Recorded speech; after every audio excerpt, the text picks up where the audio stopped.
Okay, maing buntag, no? Um, Before we begin, some announcements first.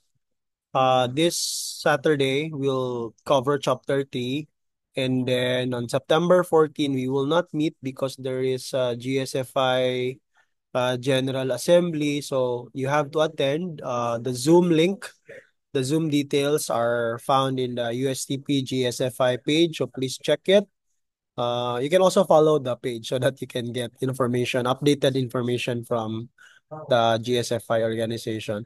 And then on September 21, we will not meet, but the recording for chapter 4 is already uploaded in the drive. If you have checked, I think I sent the link of the recordings in our group chat. So the recording for chapter 4 is there.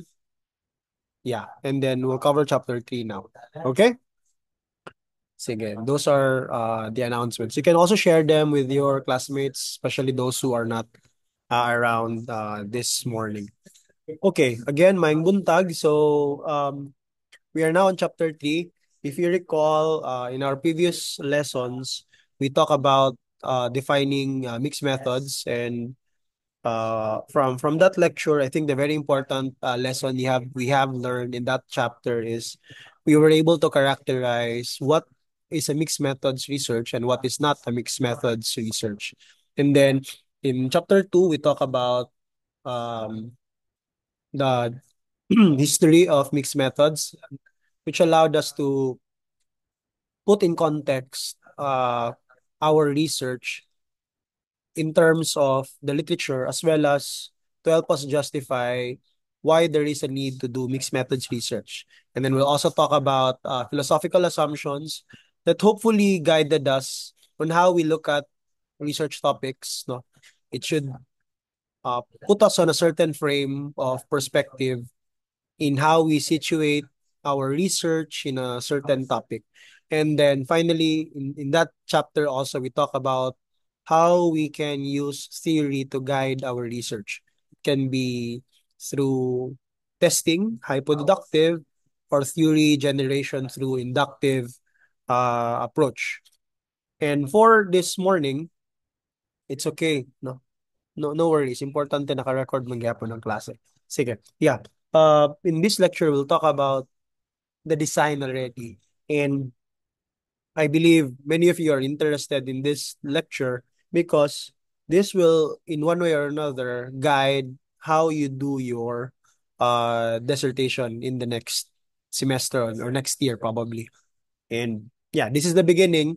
Then the next chapter, chapter 4, will just be uh, continuation of this chapter. Okay, for this lecture, we'll talk about the core, which is the basis of all complex designs, and the next chapter we'll talk about complex designs. Okay, so yeah, design. So here is a meme I found on Facebook. No? I think these were shared by my undergraduate students before, no? And they tagged me.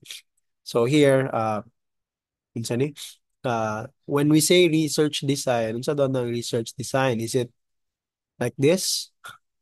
Ngani ba na sir ninyo?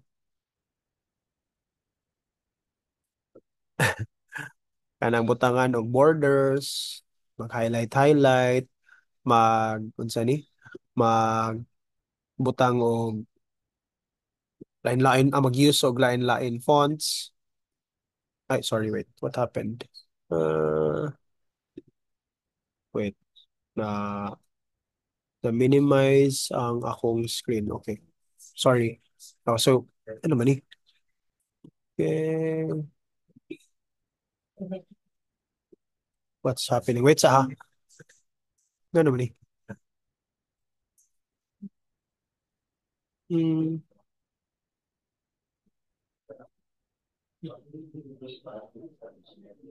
Ano man ni? Ay, there. Okay. Pero, wait lang. Hindi na mo makita. Makita pa ko ninyo? Yes, Yes, sir. sir. Yes, sir. Yes, sir. Pero wala na ikuan, sir. Walay, wala akong dagway. Ano man? Walay presentation, sir.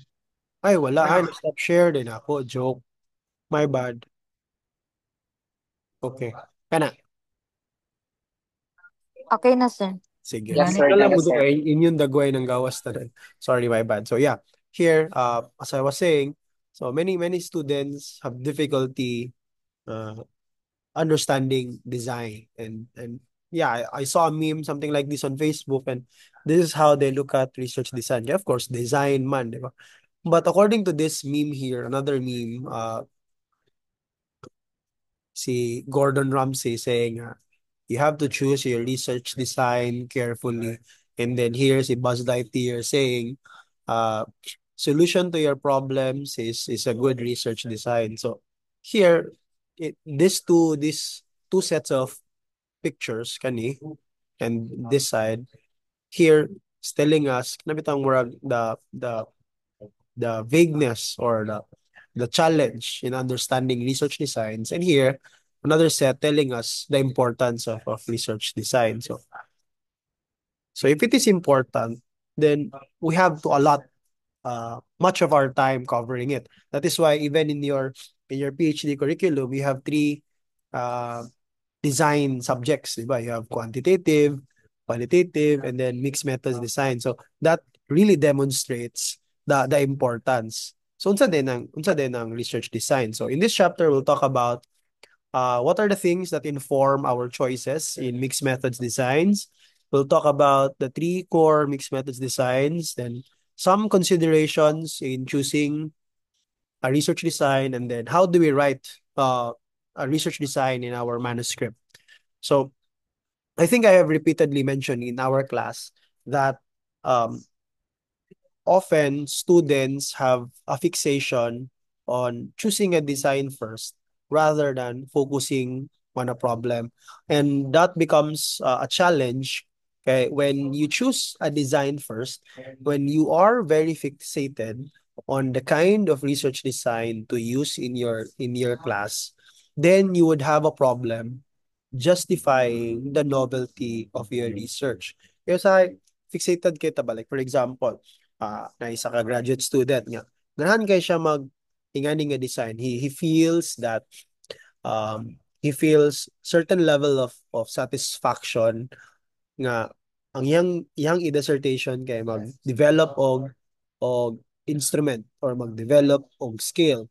And when the student already presents his or her concept paper with in a panel, pangutanon din siya ano man maghimo ta ana nga scale. Paglisod na dayon.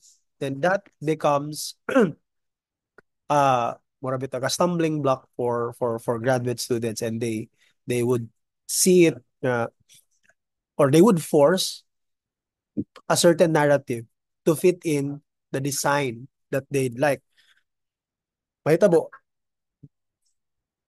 mabaw kaayo ang justification. So, very importantly, I think I've repeatedly mentioned this in our class, that when we look at designs, we must come first to an understanding that there is a gap. There is a problem or a challenge in the literature that you have identified.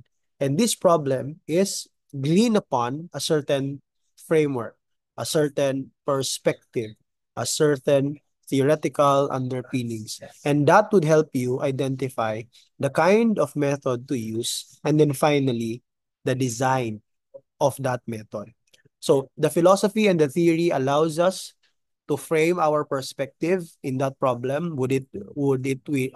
Should it should we look the problem on a post-positivist perspective, or should we look at the problem on a constructivist perspective? And from those perspective, it would help us identify a theory to generate or a theory to test, and then help us give us some clues on the kinds of methods to use. And why is design even important? So here, a research design is a set of procedures. It's like your guide on what to do. Not just a guide for what to do, but includes a guide on how you analyze, interpret, and even report your research findings. It also provides a model, a framework for doing your research, and as well as it helps you decide on the methods you have to consider for your paper. Like for example, would it be possible to do random sampling in a qualitative study? Anyone? If I'm using a qualitative design, can I use random sampling technique? Di ba? Kaya methodology, method, technique. The technique is random sampling, but my design is, or my method is qualitative. Is it possible?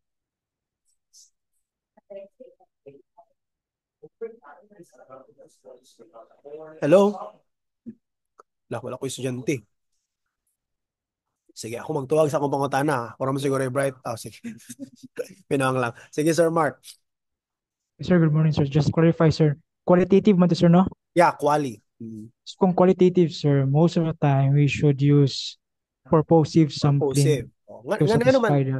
nga naman nakaingon si Sir Mark nga most of the time. Because I've mentioned, each certain research design, it is framed on a certain theoretical lens. And when we say quali, it's constructivist. So dapat, it should be purposive. Diba? Natay purpose why we're asking these people.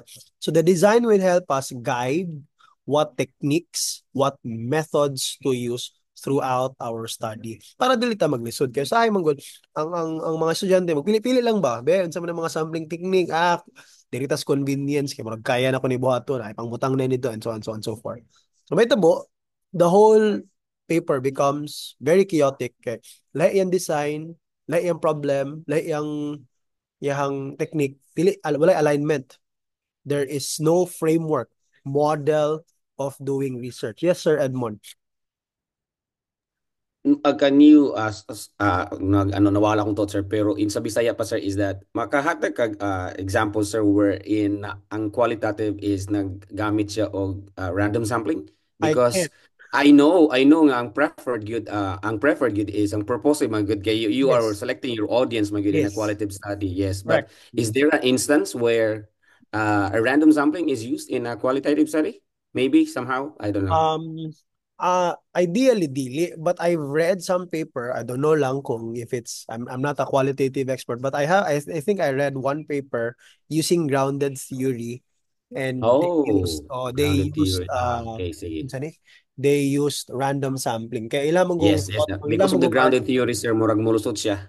Oo, kailan mo kung argument adto kay kanang the variable that they're trying to establish is not really well established, and they wanted to look at different perspectives, not Okay. just kana bitang on a selected group of people. Kaya Thank ideally you, mo sir. si Quali kay dapat contextualize siya ba kanilang group of people. Yes, yes, yes. Yeah. Okay. So yeah, this is why it's important that we are able to define our design because it guides our selection of our methods. Okay? And how we look at designs in mixed methods can be categorized according to its fixed or emergent uh, perspective. When we say fixed, this is the kind of researcher, yeah, at the beginning of the study, he or she has already a picture of what to do. Like he will begin with quanti and follow it up with quali because he sees the bigger picture or the whole picture of the research problem and finds the advantage of doing multiple phases of the study. While an emergent perspective towards the choice of research design is when a researcher waits for the result of the first phase before deciding on what to do on the second phase, because this allows the researcher to be flexible while at the same time to address problems that arises during the conduct of the study. Sir, which is better, to have a fixed point of view or an emergent point of view? So many authors would say there's no dichotomous actually, And meaning dili pwede nga fix lang imong perspective, dili lang pwede nga emergent na imong perspective because when actually sa Philippines, I don't know if you would agree, majority of our graduate students or graduate schools per se in the Philippines have this kind of orientation nga, fix. I'll give you an example. When you collect data for your master's thesis or any research project you're involved in, often you follow by the letter the procedure stipulated in your chapter 3. Di ba? Kanang murag dako kaya tong sala, murag malangsang kita sa cruise kung we deviated or we modified some procedures in our chapter 3. Kung na kayo gusto Yes, sir. Diba? Especially, sir, if na-approve na siya sa panel, kung Correct. nag-propose ka na, wala na jud ka. Wala na. Oo. Muna You're ginay already enclosed in a fence mo, na gid imong tumanon correct. kay. Oo. Or else, sa final defense, pag nag-deviate ka na, dako kayo nga istorya. That's what we call as fixed perspective. And that does not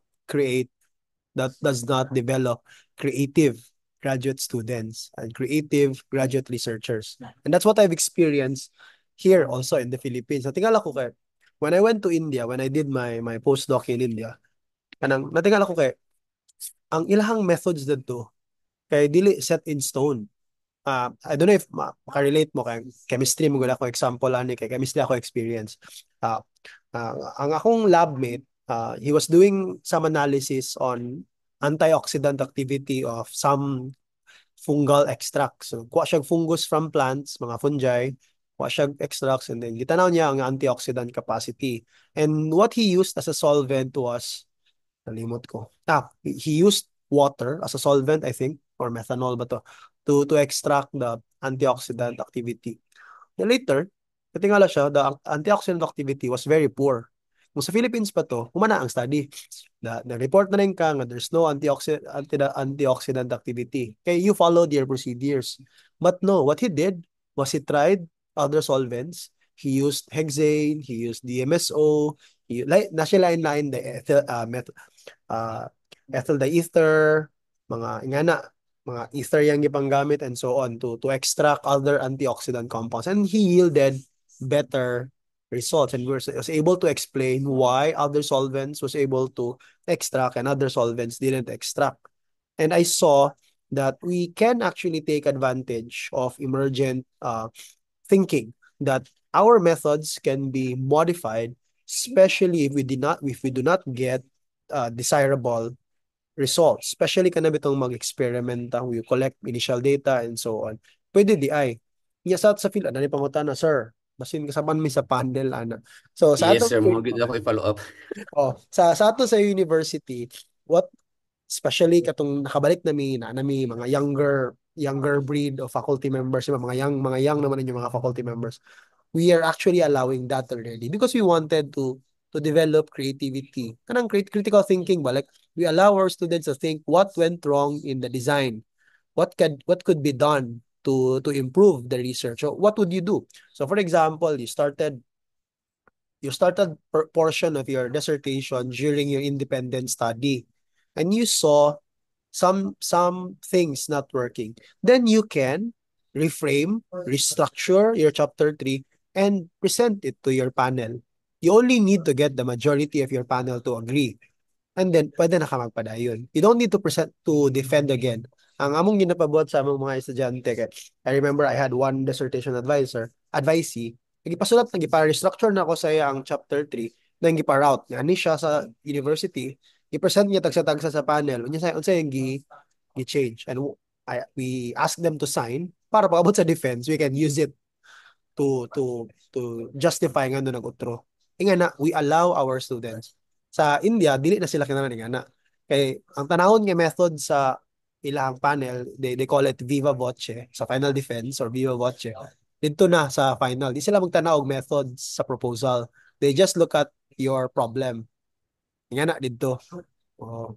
Okay, Ang limitation lugar, sir, like, di ba usually katong naka-mention mo ka nga watering experiment, so sa iya logang pag-propose or sa iyang pag-conceptualize, wala logan niya gibutang sa limitation nga she is or he is limited to they author as they do not have that section in their manuscript.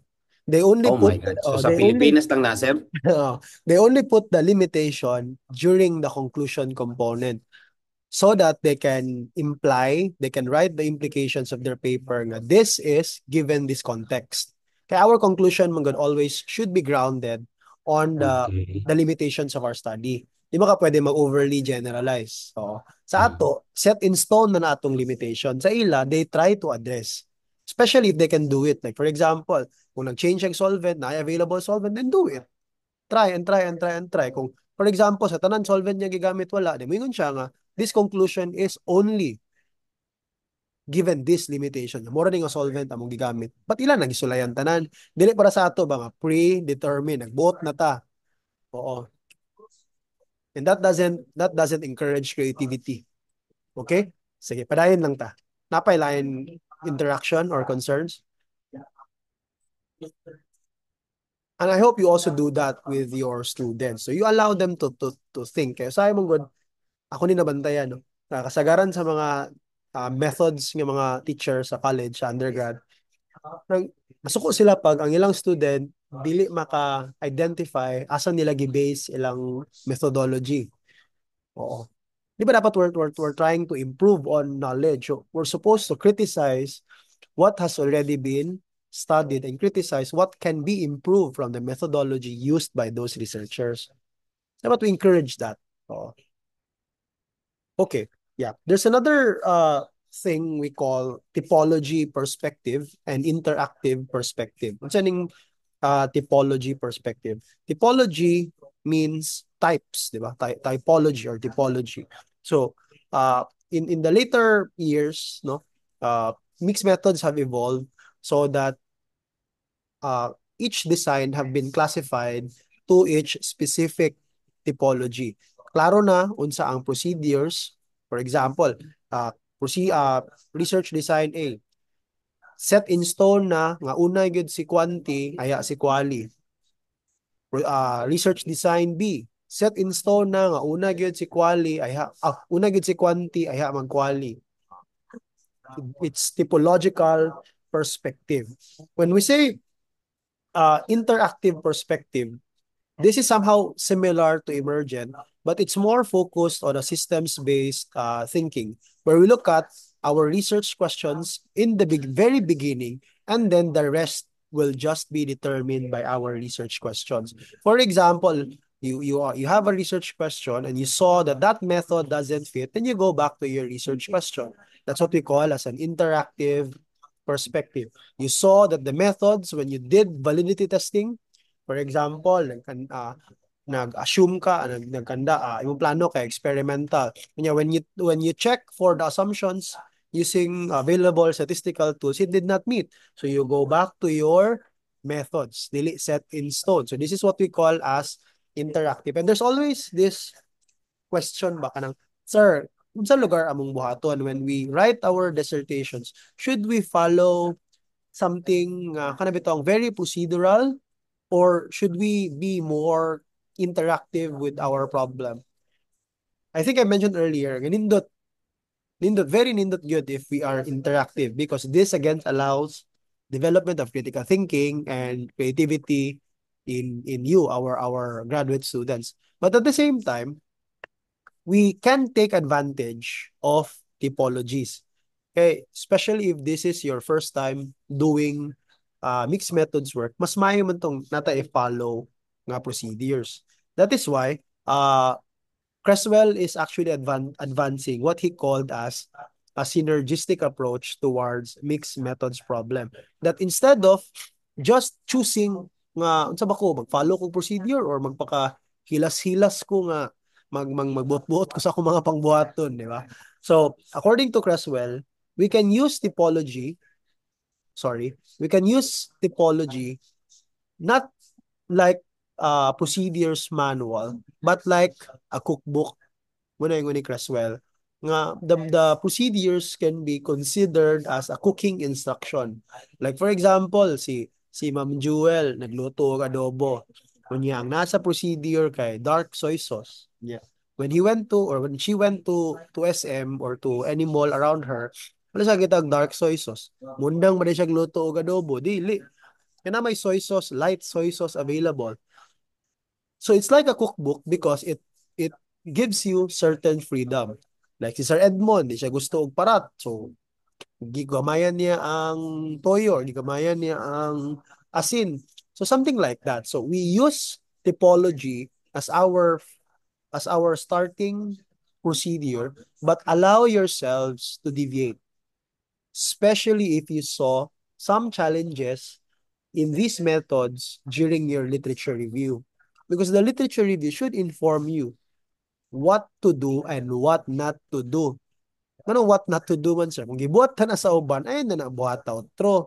Unless you can justify you have to do it because of given different context and you hypothesize that you would yield different results. And okay na na.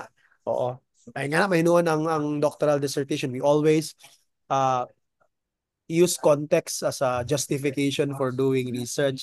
But kinalan po, dili na kamingon nga, no study yet conducted in the Philippines. Ang pangutanan din ako yung panel, why would you assume that the Philippine context would be different from those that have been conducted already? So kinalan ninyo ma-identify.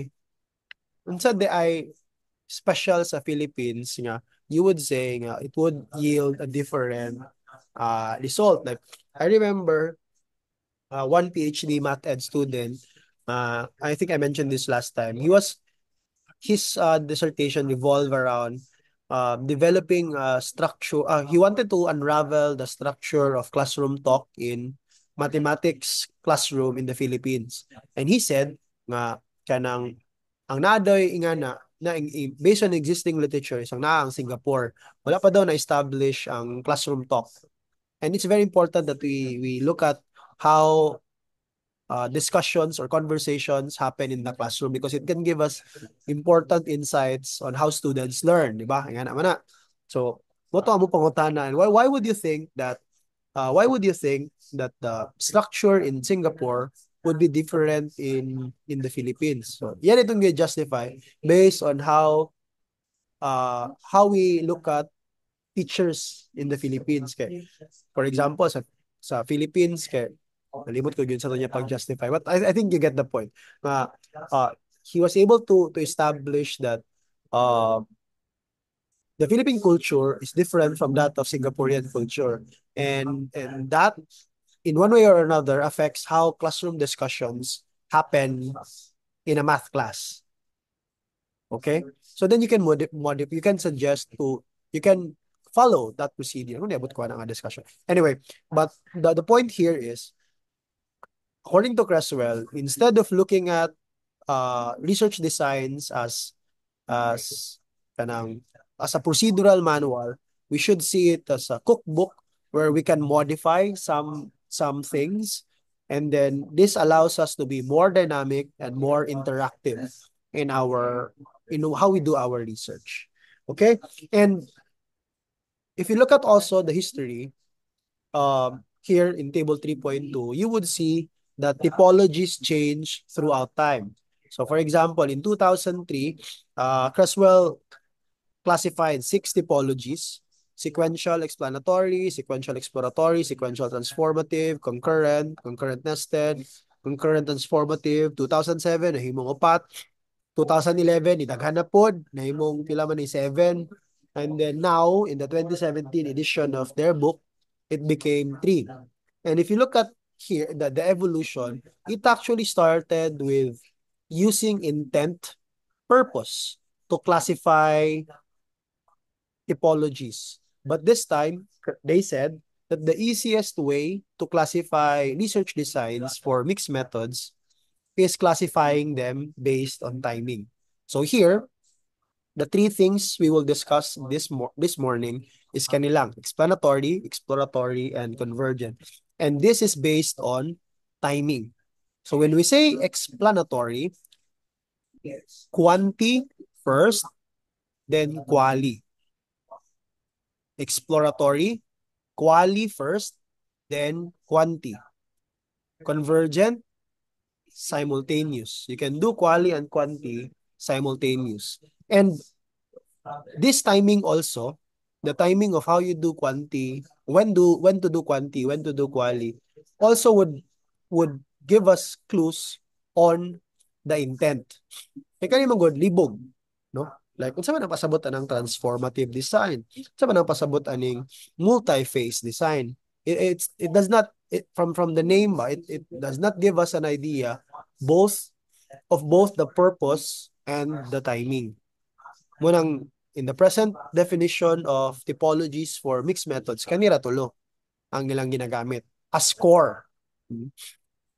Then, with some level of interactiveness, we can expand explanatory to something more. We can expand exploratory to something more and convergent to something more. Muna ang chapter 4 na itong lecture. Sige. Before we discuss them in detail, let's take a look at some notation systems we use to draw diagrams for mixed methods. So, when you write quan, that means quantitative, qualitative. You can also write it in uppercase or lowercase. When it is written uppercase, that means it is the priority. Unsay pasabot anang priority, sir? The priority is when there are parts of the study that becomes unclear, then we give priority to certain phase. Sige, unsay pasabot ana, sir? Waya po ko kasabot. You collected data, quanti and quali. Ato na lang ako example sa kadumdum ato ka example sa USTP Lumbia when we did a convergent study on looking at the career preferences of the high school students and the skills required by the industry. Diba? There, the priority there actually is the quali. The quali is the skills preference of the industry and the quanti is katong career preference. Why did we saying priority si quali? Because we are interested somehow with the career preferences of high school students, but it is not our main purpose for doing the study. What we want to see is the skills required by employers because mo man ang naay demand. While both phases are important, we give kaya ang findings man ang outcome anong taadto is we map those and then identify priority programs to offer in the campus, di ba? Nga na unta. Oo. So the priority is the quali because that actually demonstrates the demand of that program. And we only use the career preference as a supplement so that we get to understand also nga mo lagi ang gikinahanglan nga industry, but will this be feasible to offer? Sabtan, it's not the main consideration, but it provides you an additional or supplementary information so that you can understand why it's important. Sige, another example. Nagpa-answer ka sa students ng survey about study habits.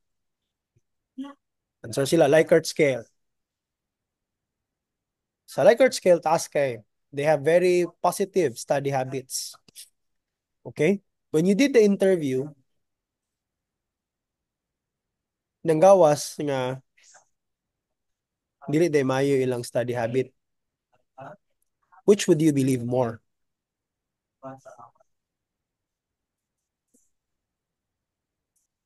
Anyone?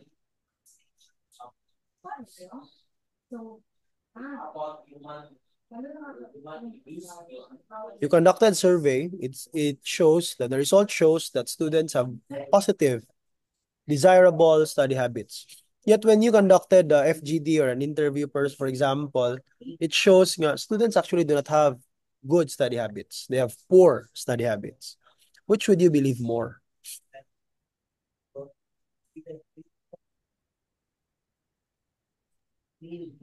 Okay, sir. Yes, Sir Mark. FGD. The interview part, sir. The interview part. Ano man? FGD. Because there we can prove, we can read their score. expressions that they speak. We Mm. can do some question techniques to verify the truth. Mm. Whereas in survey, just write what they want to write or Correct. choose the response that will appear good. Sir. Mm. Especially bitaw if kana bitaw. Thank you, Sir Mark. Especially bitaw kanang if you require participants to write their name and it's the teachers that is floating the questionnaire, students will always feel that it is graded. Nya may tabo dayon, they would kana bitong perceive, since it's a perception questionnaire, they would perceive nga they are like that. But actually they do not understand the questions very well. So here we can say that, for example, if there are um sa tawag ani, divergence in our result, we can actually prioritize one method. And we can indicate that by capitalizing or by sorry, typing it in uppercase.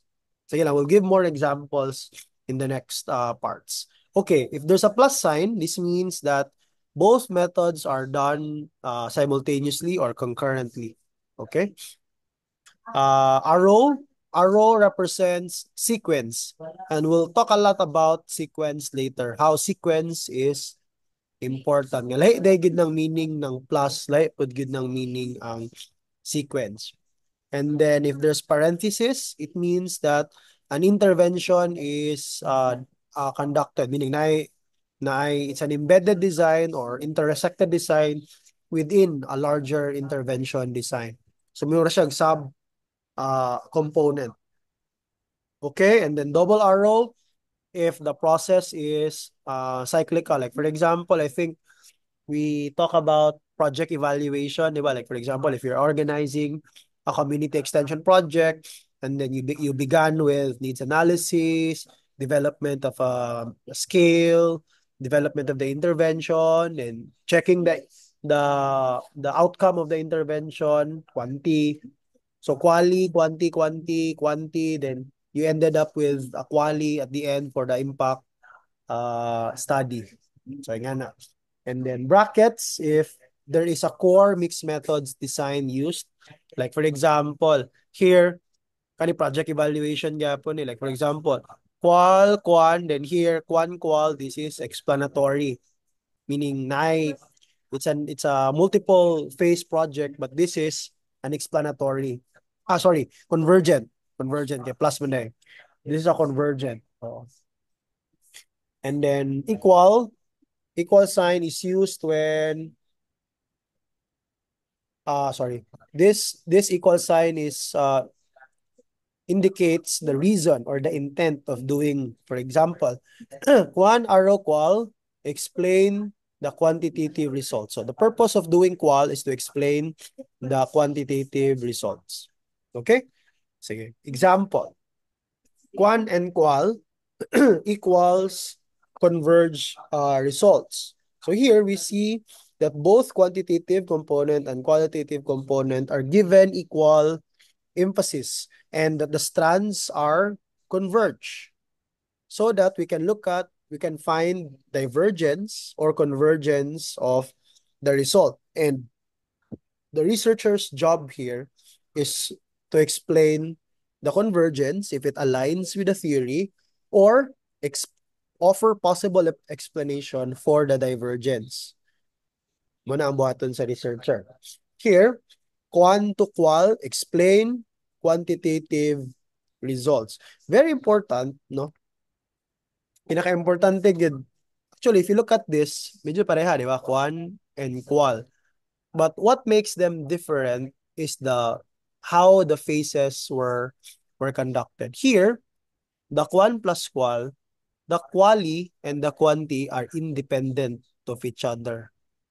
Meaning they do not affect the other phase of the study. Well, this one, since it shows an arrow, meaning we do quantitative first because the findings of the quantitative will be used to design our quali.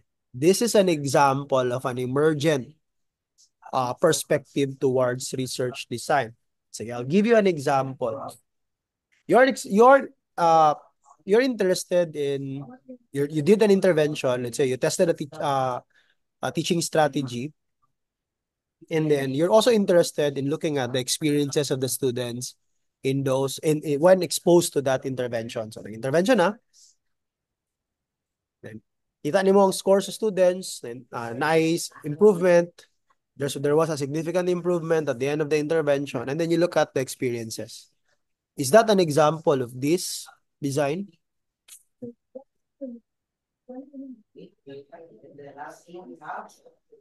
Kita na nimo ang significant difference. Nakita nimo positive significant improvement. Improve ang ilang post-test from their pre-test. Then you also ask students about their experiences throughout the intervention. Is that an example of this notation? Yes, sir. Okay. Nga naman, sir. Kay kuan man siya, sir, na after gathering the data through quantitative procedure, I mean, after gathering the quantitative data, nagkuan naman tayo siya. Imo mang sa to natong experiences na gather Student experiences. students experiences, and the method to gather that experiences is perhaps through interviewing, ano man siya, sir. So the qualitative data explains the quantitative. Okay, sige. Sige, how about the others? What's your thought?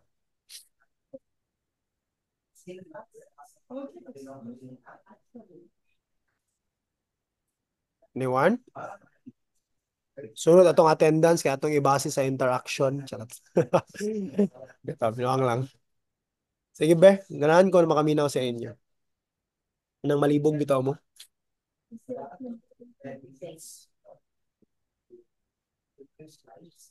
So si teacher o si researcher nagkanda kong intervention, nakuha niya ang significant differences in the results. And from that, pagkumanad to, mana. The second part sa gibuhat is na-conduct siya o if FGD ba kaya or interview to look at the experiences of the students.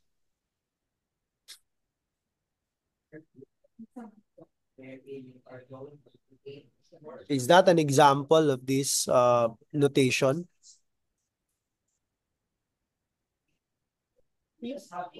Ingon si Sir Nino, yes, because you can, Sir Elnor, because you can use you can use the explanation, you can use the experiences to explain the quantitative findings. Yes, sir, katong post-test result. Yeah, okay. Sige.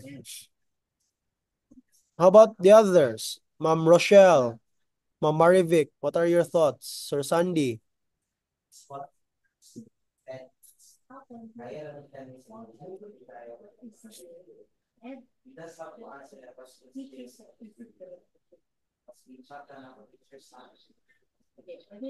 Sige, wala. Ako mag-answer.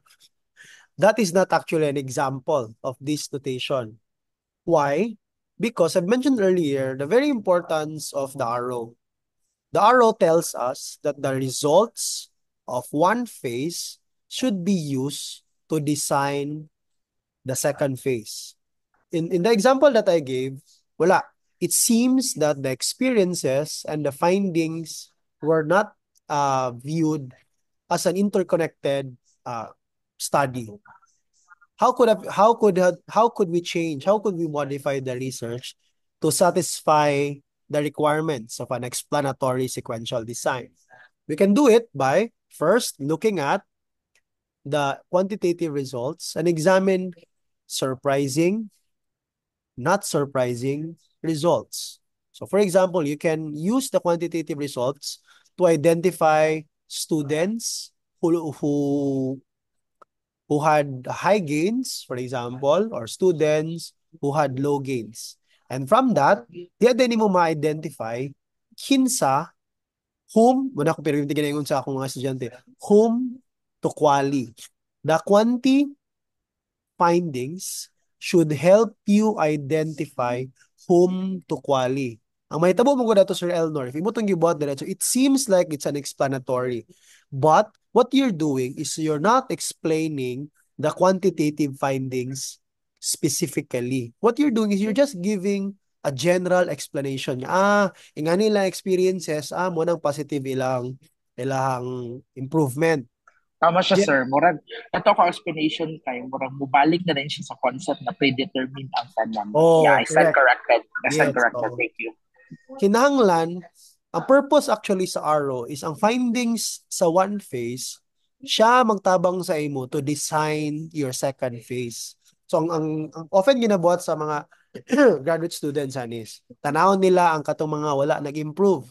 Sila din tong pangutanon unsa day ilang experiences so that you can explain the non-improvement in their scores. Di ba? Kaya ingon beta ka ganina, purposive ta sa atong quali. So kung imo tong gibuhat tong akong example ka ganina, kinsa man imo pangutan o mag-random lugar din ka sa imong mga estudyante, then it does not fit the purpose of a qualitative design. Sabtan? Yes, sir. Yes, sir. Okay, thank you. Sige, next kani, quali, quanti. Parehagya po ni siya og concept ato kaganina. The arrow here indicates that the qualitative findings must be used to design the quanti. So what are common examples of this kind of research study? You're interested in developing an instructional material for differential calculus for dyslexic students. Specific kayo. Specific. Instructional material in differential calculus for dyslexic students. Pwede ba na? Hindi ko kabalo if that is an interesting topic for you. Kung una ni mo gibuhat, nag-quali ka.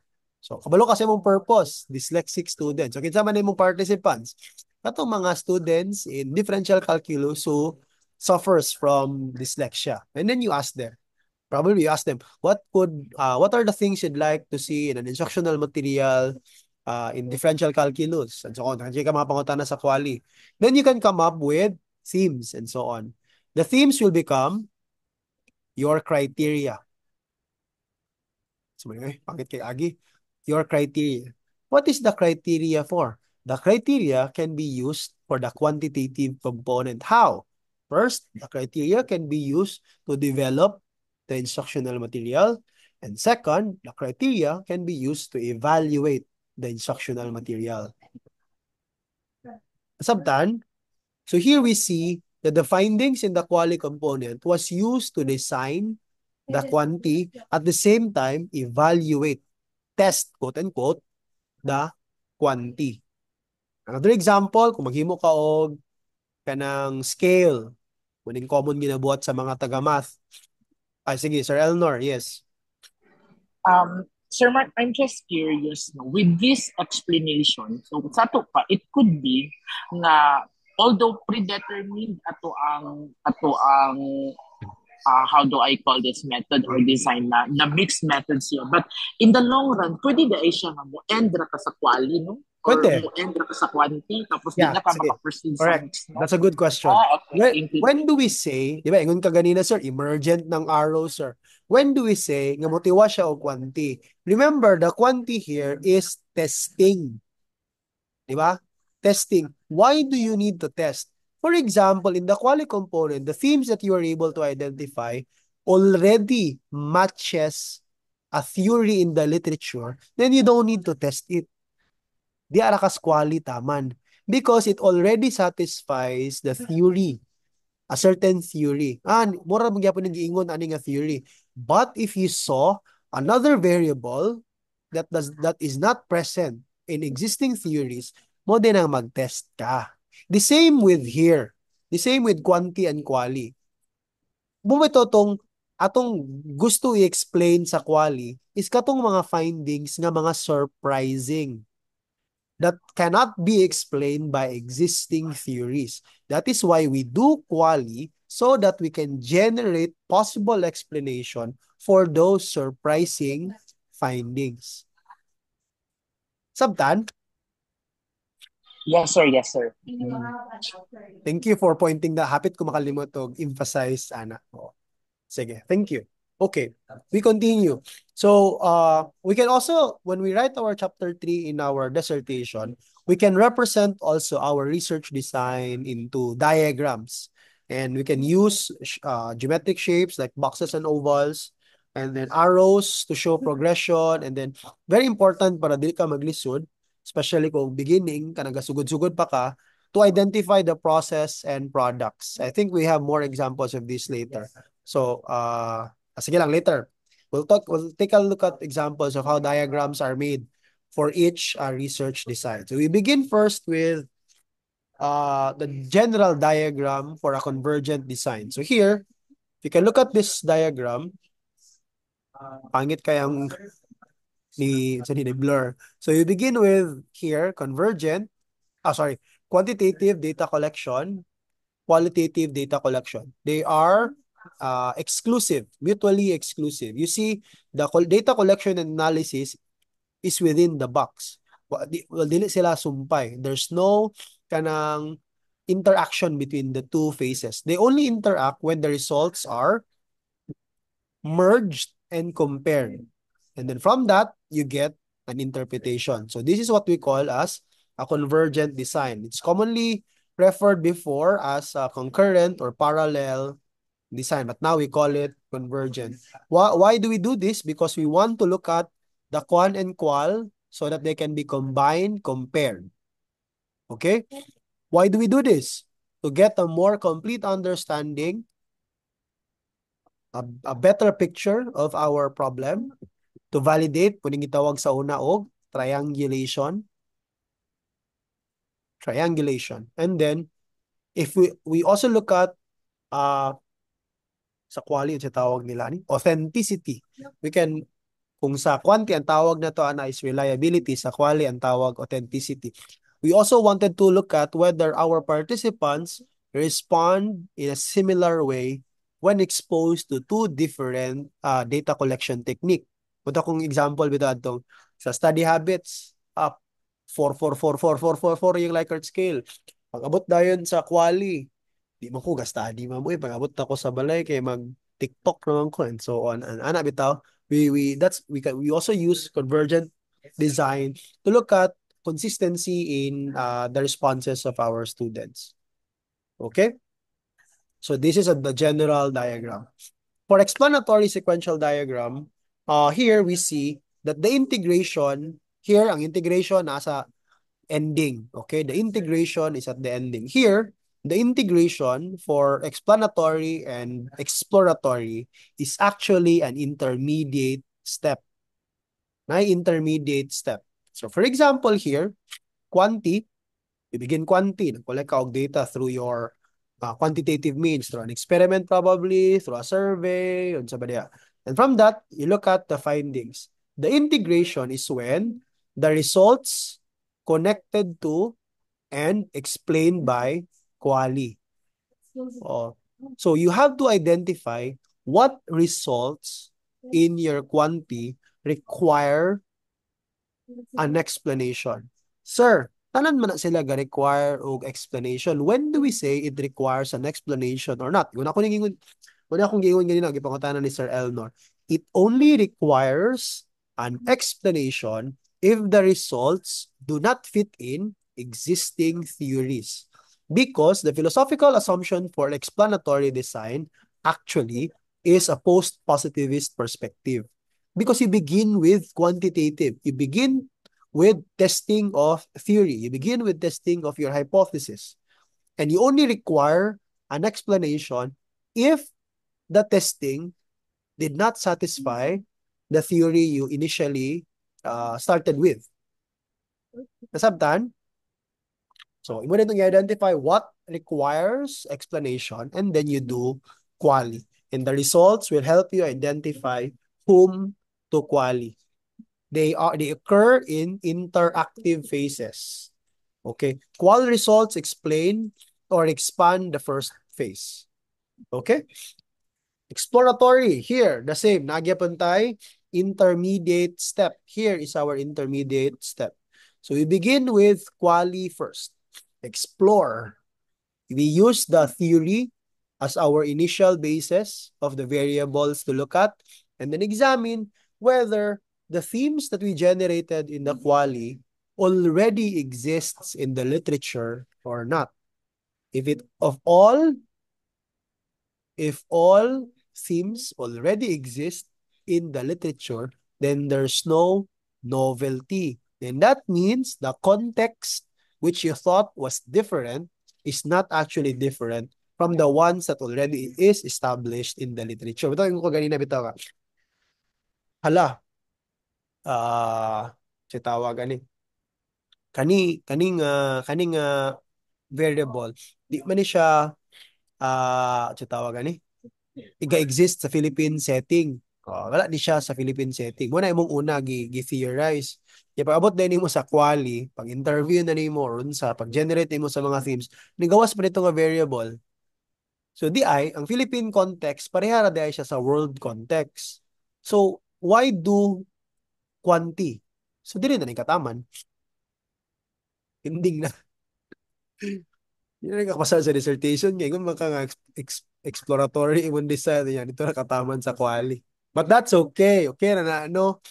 Kaya yun. Mo nang at the beginning yun, kung maayo ang imong panel members, sa pag-propose pa lang nimo makaingon na gid sila daan nga kanang imong justification for doing an exploratory dili na siya meaningful ma-feel naman nila daan nga murag dili lagi gid na mo gawas nga tubag or mugawas gid na siya nga tubag gihapon sa mga respondents di ba kay naman tayo mga preconceived thoughts about our participants di ba would you agree nga be mugawas gid ni nabi tayo gitawag sa quali bitaw nga expected answers. Although those expected answers must not be, I mean, participants must not be led to that expected answers. Munang very careful punta in how we structure our qualitative questions. Like for example, mingon ka nga, how did this teaching strategy improve your retention? Nag-assume na ka nga nag-improve ang iyang retention. Di ba? Yes, sir. Unless, Yes, sir. Yes, sir. oh, wala na dapat sa quali. Kaya di ba dapat ang sa quali, ideally, ato mga questions should be neutral so that the themes should come from the mouth of your, assuming ko interview or FGD, should come from the mouth of your participant. Participants. Oo, dili siya mugikan because you led them to that answer. Unang careful punta sa ato mga questions. If maayo ato gyud ipa-check ato mga questions kung first time pa nato mag-quali. Dili po ko kayo nga expert ko na ha. Oo. Tao-tao ra gid ko dire. Tao-tao. Sige, yeah. Then from that, you are able to identify new variables or you are able to identify variables that do not exist in your context and then you test that. Mo din ang mag regression, mag inferential din or mga modeling mga modeling stat mag EFA, CFA, RASH or sa ba diya. For your quantitative testing of your quali. Then here, you can offer dayon possible a new model, a new structure, a new framework based from your quali. Because again, you explored. You explored first. Okay. Sige, in detail na ta. Why do we do convergent? Because we wanted to obtain different but complementary data. Different but complementary data. Dili ka pwede yung tawag gani. Dili pwede nga kanang pareha imong pangutana. Dahil lang imong means. Like nangutana ka nga what is their motivation? Ang una, ang sa imong quanti, nagpa-survey ka about their motivation. Then sa quali, nangutana ra gyapon ka sa motivation. There must be kanang it must be they must be complementary but different ang imong questions. Okay? Of course, on the same topic. And why do we do this? Because we wanted to harness again the strengths and weaknesses of both quanti and quali. And we also wanted to see convergence and divergence. Meaning compare quantstat results with qual findings to get a complete understanding. It's used to corroborate, illustrate quanti with quali, and then examine relationships among variables. Why do you do this? Why would you choose this if you're the researcher? Because you have limited time. You only have one time to collect data from your participants. I remember, I don't know if I've shared to you, community-based drug rehabilitation nga project, we only had one time to collect data from our participants kay mag-exit na sila sa drug rehabilitation program. They will be graduating na. Munang we have to collect data at the same time. And yeah, you also need to collect data from every participant. Oo. Kaya mo mong gipangutaan na to, we ask about their motivation and their satisfaction. Oo. Then, ang katudayong among quali, we ask about, sige, ito among gipangutanan, nalimot ako. We ask about the things they like sa CBDR, the things that hinder them, and so on. So you see, parehara actually among purpose. Among gapangutanon lang is about their motivation and their satisfaction. But lahi among means of collecting data. So si clientele satisfaction, na siya yung murag clientele satisfaction, then treatment motivation dayon, then nangutan na lang din yun sa ilang mga experiences and so on. And we saw that it was internal motivation really that helped uh, uh, person who used drugs to complete rehabilitation program. So we also got information from every participant. So dili buwag, dili buwag. And then yeah, and you are also skilled in both quanti and quali. Or you have members in the team nga na expert sa quanti na expert sa quali. Okay, philosophical assumption. So here we use pragmatism because for the quali component we would follow constructivist. For quanti component we are more of post-positivist. And what is the role of theory when we use convergent design? The theory provides theoretical model that allows us to design our quanti and quali.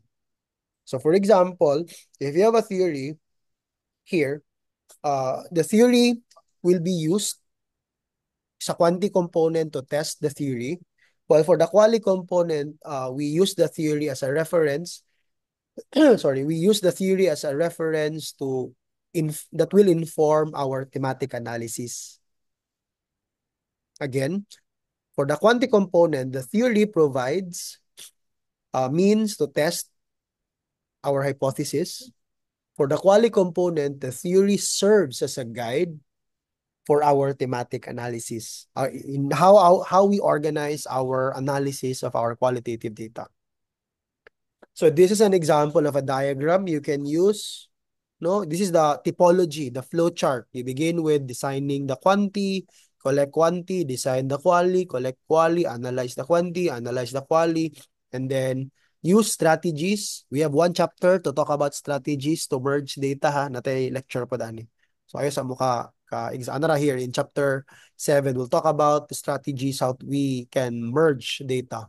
Then and so on. So how we can do that? We can use joint display tables. Like we can show the quanti, iabay na to sa quali and see differences. We can use graphical joint display like example ani. Sige lang, mag-istorya tani sa chapter 7. Then you can also use passages and description like for example, na correlation, nakikita na ng correlation nga data. Imo ring giabayan with kanang statement from verbatim statement from a participant which is very similar or different from the correlation that is shown. And kani dili kay nako ni siya gakakita sa uban paper, but you can also do this when you transform data. How can you do this? For example, you have quali data, very rich quali data, you can convert that into counts. Example, kapila man niya giingon na. You can convert that into counts and you can do non-parametric analysis of that data. Or you can also you can also use time. Like for example, unsa siya kataas na explain ana nga data compared to that participant.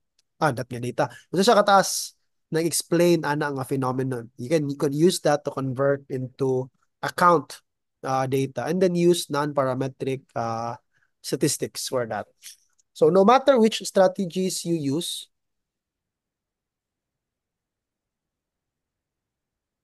sorry, giingon. Quantifying quality. Ay, dili sir. Ako lang i-relate before sir. Nadunggan ako na ni siya na quantifying qualitative data. But it's of course kanang it's a weak stat. You can only use weak statistics, but it can help you kind of bitong do analysis. Okay, so I'm good. How can we compare if the two? We cannot compare apples and oranges, ba? So what we can do is we can convert the quali into kanang quanti in a way, and then you can do non-parametric analysis with those data. Okay? And very importantly, when we do our discussion and our conclusion, it should be based on combined results. So here are examples in how you can structure your the script no you can use for your chapter 3 no.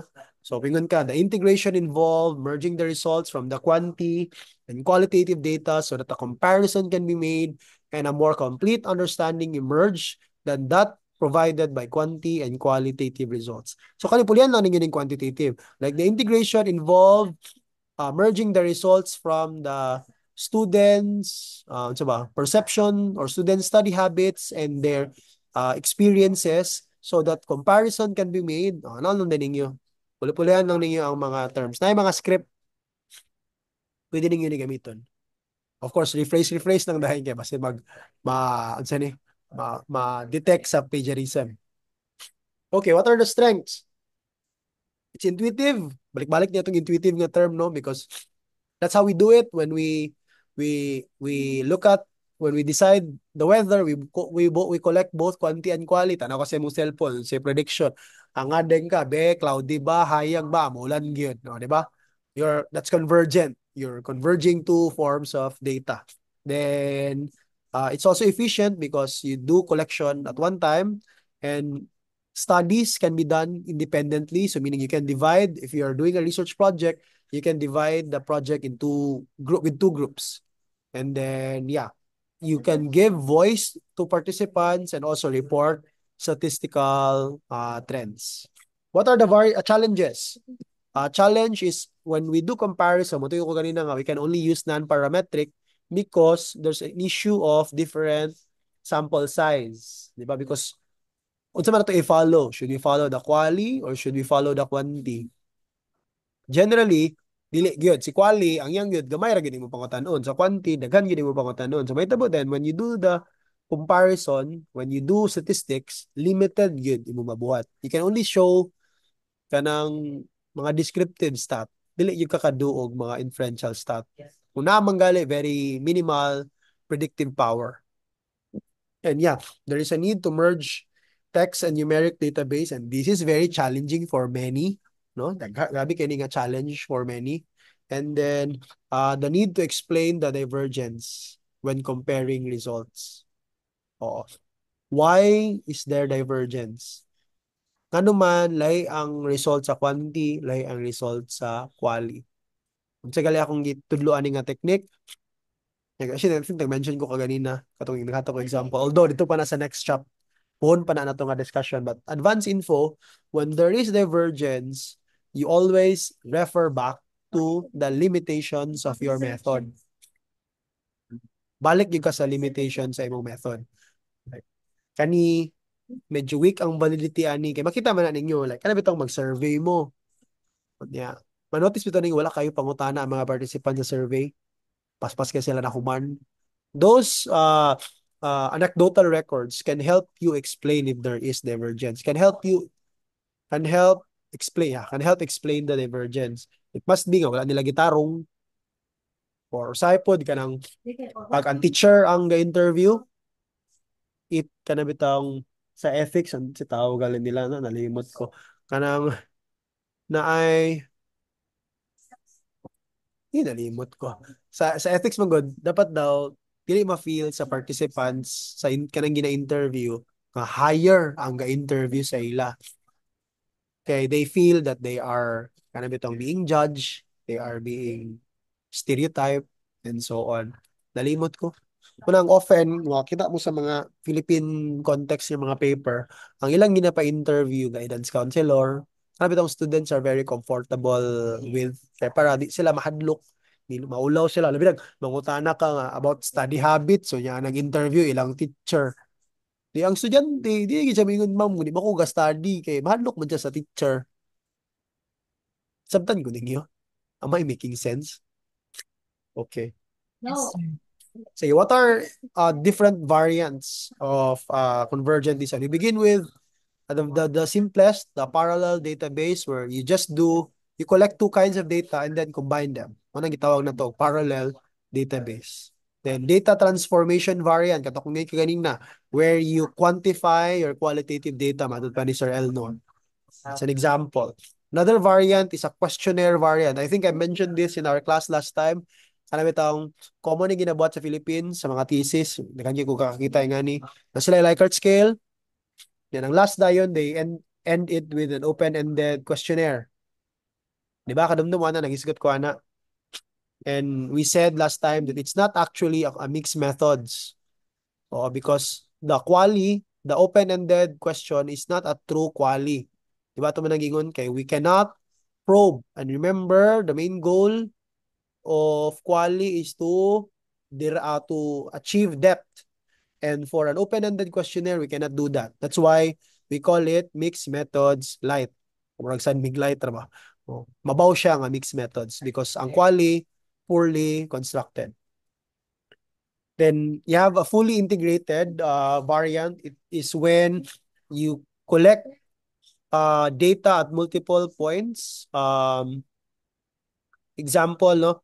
For example, here, Sammons 2014, they discussed how they combine data gathered from national surveys with data from several different surveys of school personnel and students and school documents and stakeholder interviews to gain a more complete understanding of what helps schools be effective. So, you have one kind of question. It's about kanang mga predictors towards effectiveness of a school, but they collected it in two kinds of data.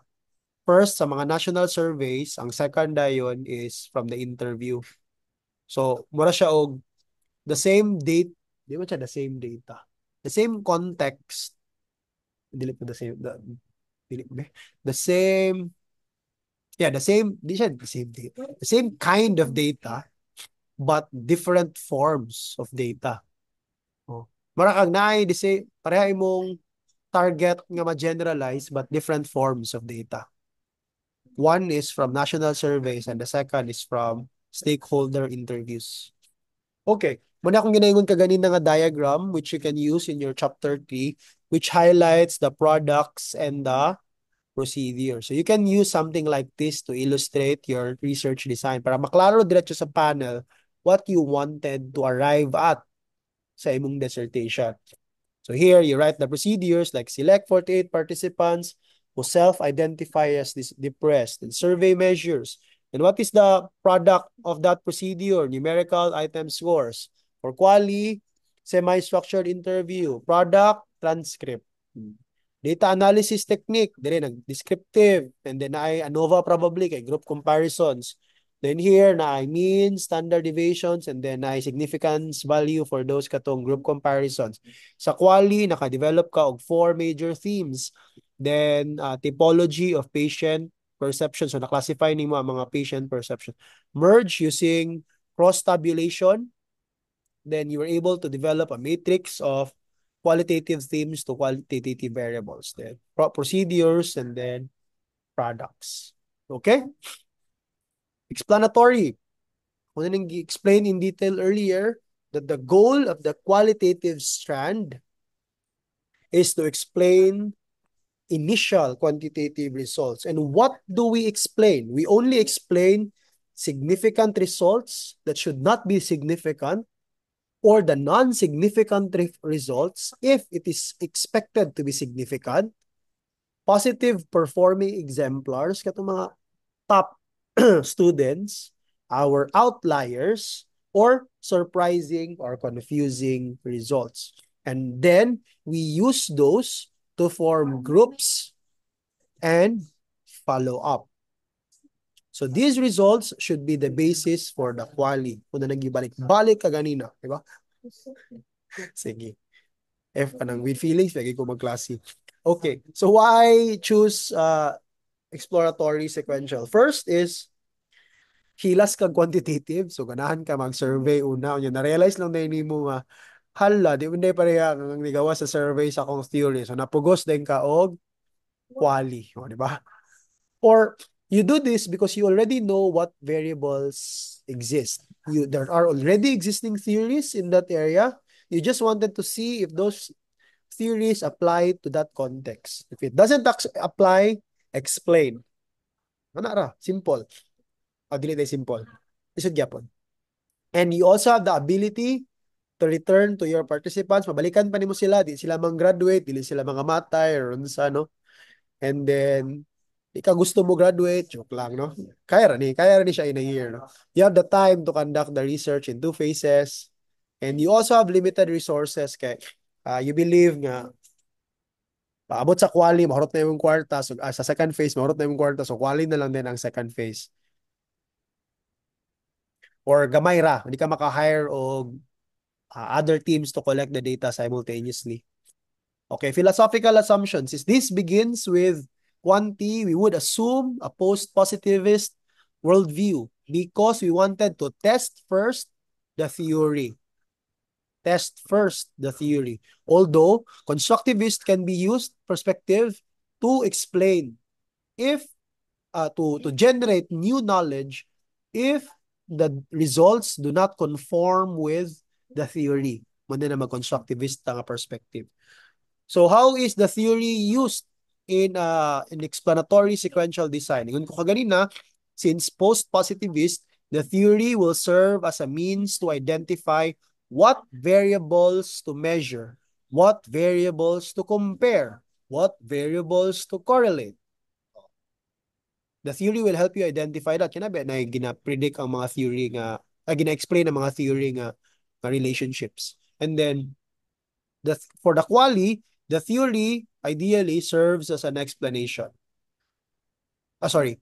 Muna rin yung ganina. Sa quanti and the quali serves as interpretation to the findings. So you can use the quali in an explanatory perspective by basis in your coding. It can serve as a reference in how you code your results. Procedure. So you begin, muna nino, you can follow this procedure. You can, when you write your research data gathering procedures, pwede ka na inyong basihan nga guide, no? And so on. Integration, although ako na rin i-mention, balik-balik ka ganina, the integration happens by identifying what data requires an explanation. The qualitative results explain and extend specific quantitative results, and that our conclusion must be integrated. Here's an example of a script you can use for integration in the research design section. Integration in this explanatory sequential study involved connecting the results from the initial quantitative phase to help plan the follow-up qualitative data collection phase. This then, pwede rin ninyo pangkulihan ang mga terms. Like, integration in this explanatory sequential study involved connecting the results from the students' experiences, students, multiple intelligence, and the relationship to their learning achievement to help identify whom to interview so that we will be able to see the relationship between the multiple intelligence and students' learning achievement. Example, no? Although that's a very gas-gas na nga topic. Strength. This appeals largely to quantitative researchers. Okay, it begins with quanti and it's very straightforward. It's very clear that you have a theory first, test the theory. Ano lang. And then there's also a clear delineation in the results and discussion because you begin with your problem statement number 1 is about the quanti. So, mo explain ang quanti sa mga surprising results. Then yung second phase is you offer possible explanation for those significant findings you have discussed in the first statement of the problem. And it is also emergent. The second phase can only be designed from what is learned from the initial quantitative phase. Question. Sir, kung emergent ni, saan na mo pagsulat among dissertation? O sa lugar may butang sa phase 2.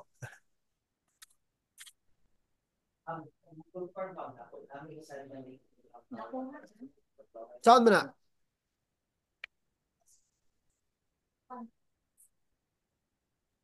Recommendation, sir. Charas. Sa? Sa recommendation na. Dili kay, di ba? Saan mo na ito pagsulat sa chapter 3 nga? Emergent man day, sir.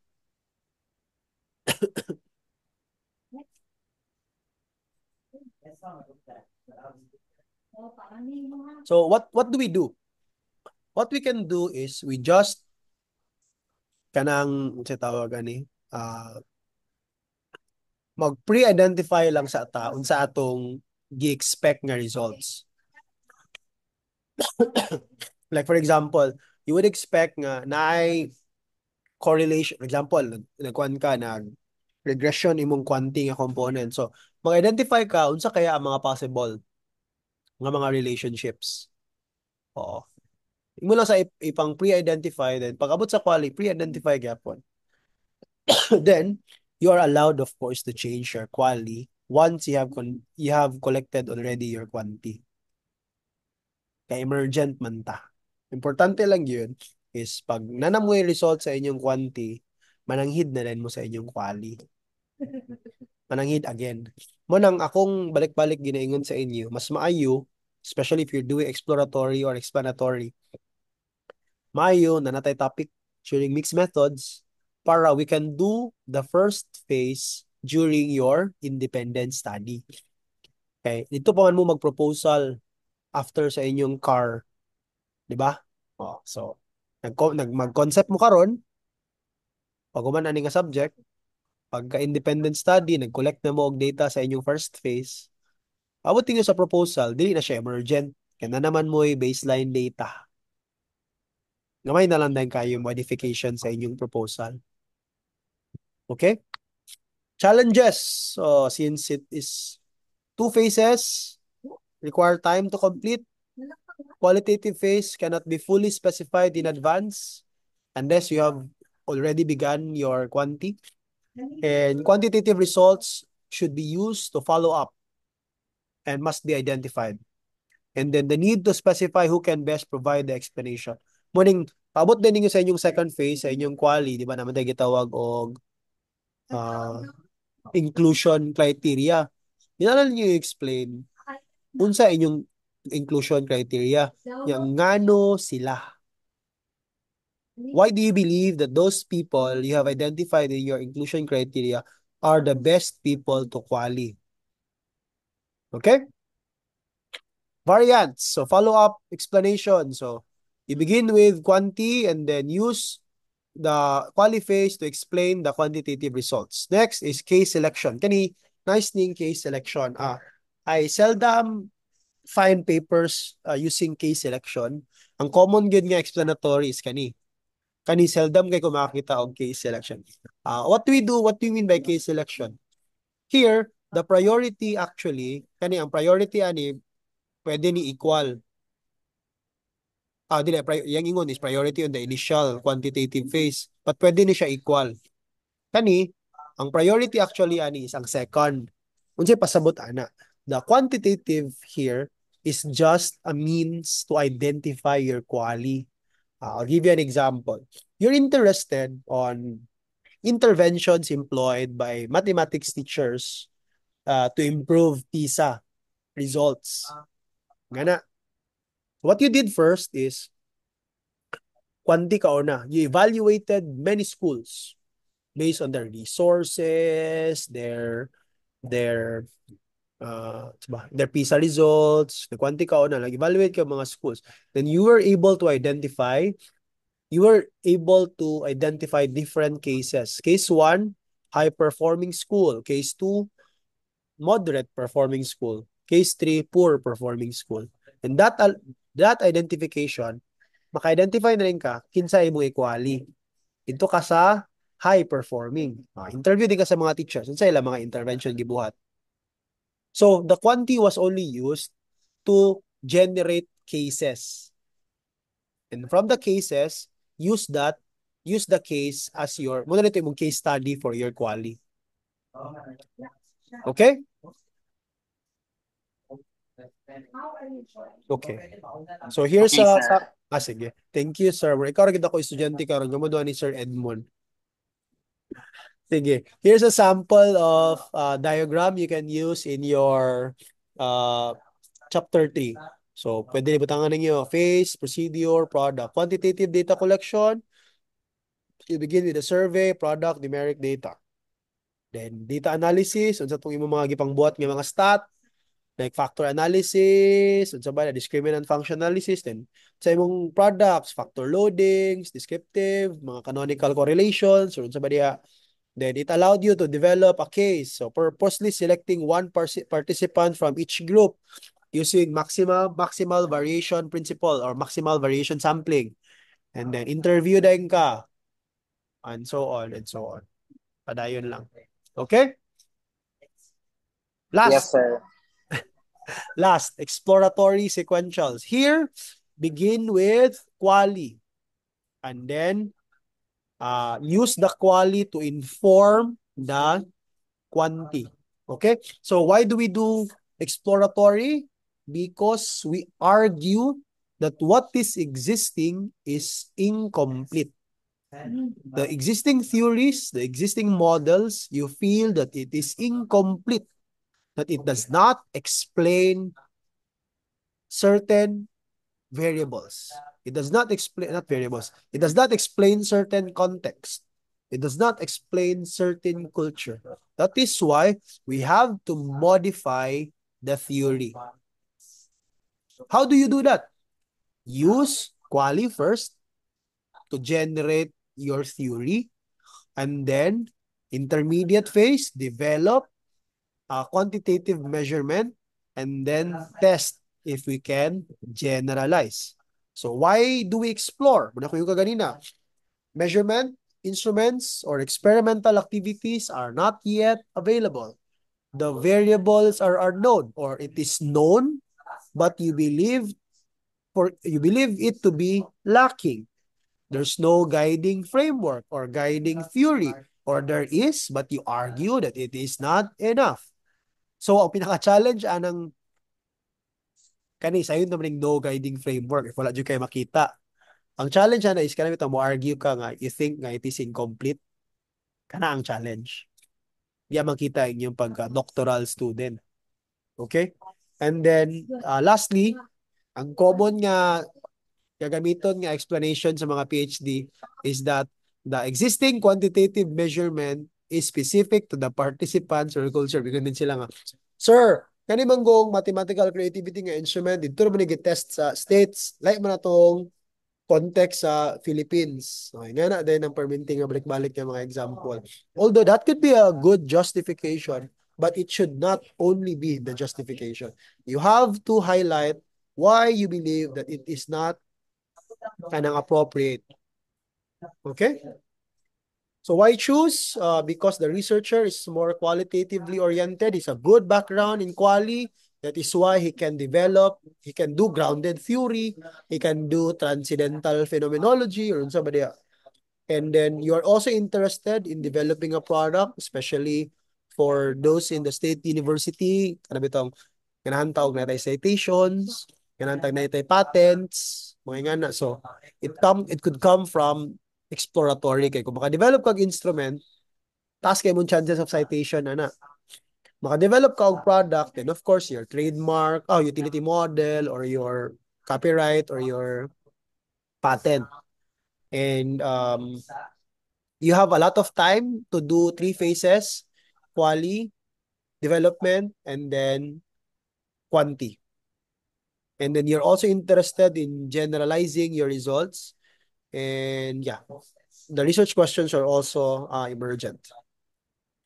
Philosophical assumptions, since you begin with a quali, of course, you follow constructivist perspective. And then, since there are assumptions that require testing at the end of the study, then you can use post-positivist perspective. Theory, what is the role of theory? Theory here in an exploratory sequential is developed at the end of the study. Oo.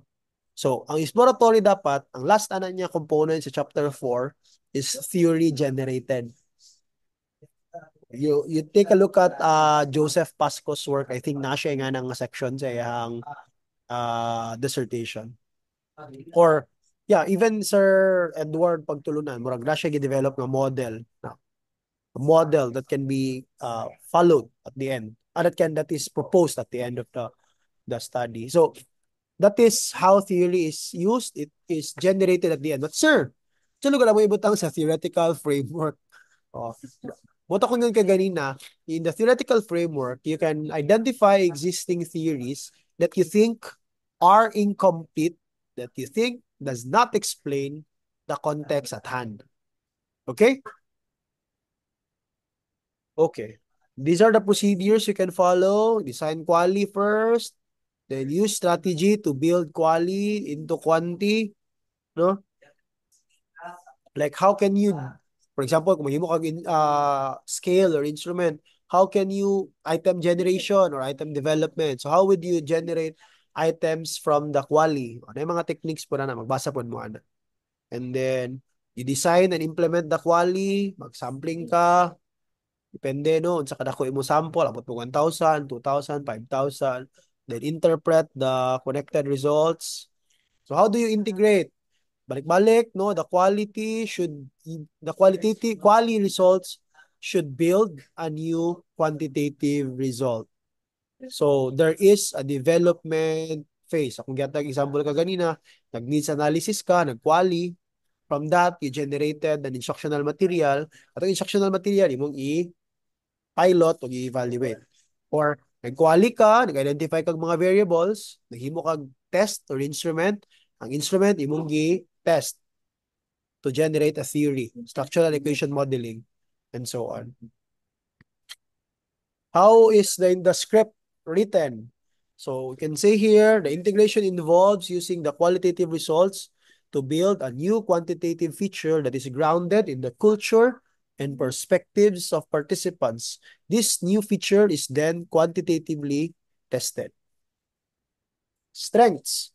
Although they are connected, the steps are connected, the phases can be separated into three phases. Katong quali, development, and quanti. And it is still straightforward. Mag-quali gid ka una, develop, and then quanti. Although pwede siya mag-iterate kay ato imong quanti, kung pangit imong poor imong quanti, mawalik naman sa quali. And so on. It is also acceptable to quantitative biased audiences. And quanti emerges based on what is learned from the quali. And you can produce a new instrument which can help faculty members from the state universities to professionally develop as well. Challenges. Di ka mo graduate on time. Charot na.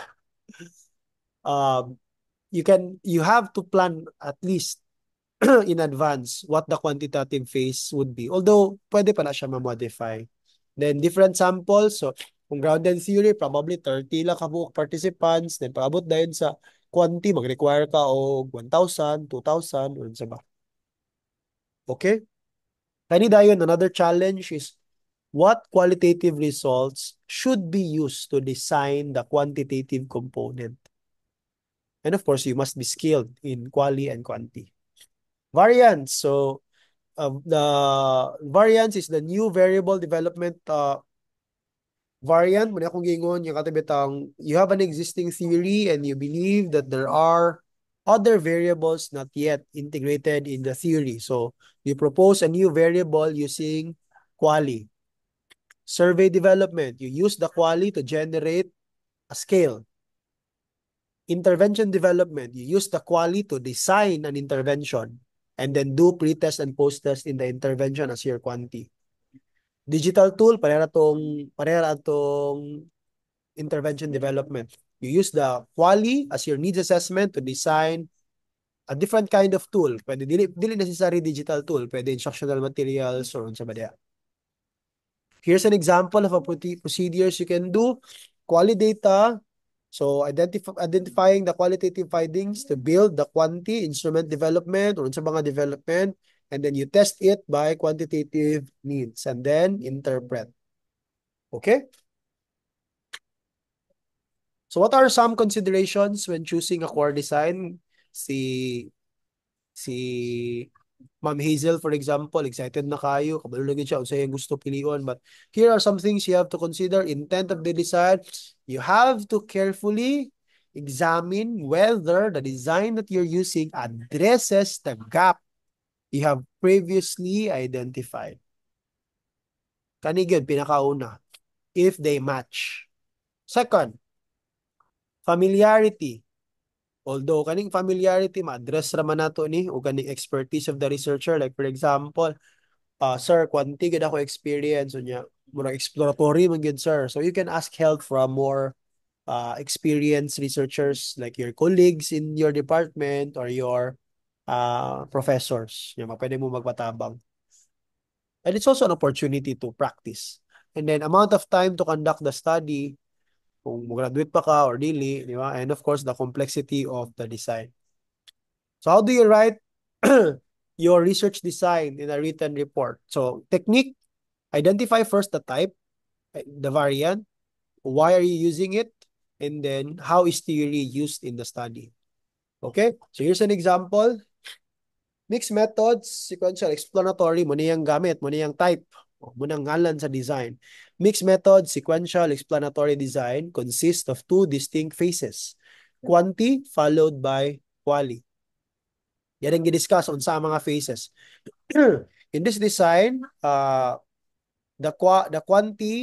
researcher collects quanti first, and then the quali will be collected after after the first phase to explain or elaborate on the quanti results obtained. The second quali phase builds on the first by connecting in the intermediate stage in the study. Then justification. The rationale for this approach is that the quantitative data and their subsequent analysis subsequent analysis provide a general understanding of the research problem, and the qualitative data and their analysis refine and explain those statistical results by exploring participant views in more depth. So pwede ninyo siya gamitin yung script, pagpuli-pulihan lang din ninyo. Okay? Makuha pa na ito ni sa slides. Okay? So as a summary, research design is a framework that we use to organize in a more scientific and rigorous way our research. It can be fixed or it can be emergent. It can be typology based, following a certain set of procedures, or it can be research question based. It can be dynamic, it can be interactive. And if it's typology, then it should not limit you in one box. You should be more flexible to identify other possible things you can innovate or modify in the process. And there are three core mixed designs: convergent, explanatory sequential, and exploratory sequential. And choosing what methods work is based on the purpose, the popularity in your field, your skills, and the time, and your understanding of the design. And regardless of the design, it needs to be described in some detail in our manuscript. As your next paper, which do you think of the core designs will be used in your planned study? So write a one-paragraph overview that names this design, define the design, indicate how the data will be integrated, and specify why this design was chosen for your particular project.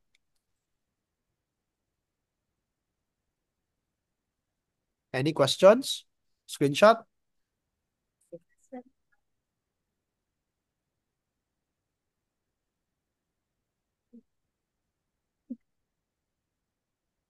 Okay. Play, pangutana. Wala, sir. Sige, sa man, sir. Bira. Ay, wala na, sir. Wala na, Ay, sir. wala di ay. Sige, I'll Wala na, stop sir. recording.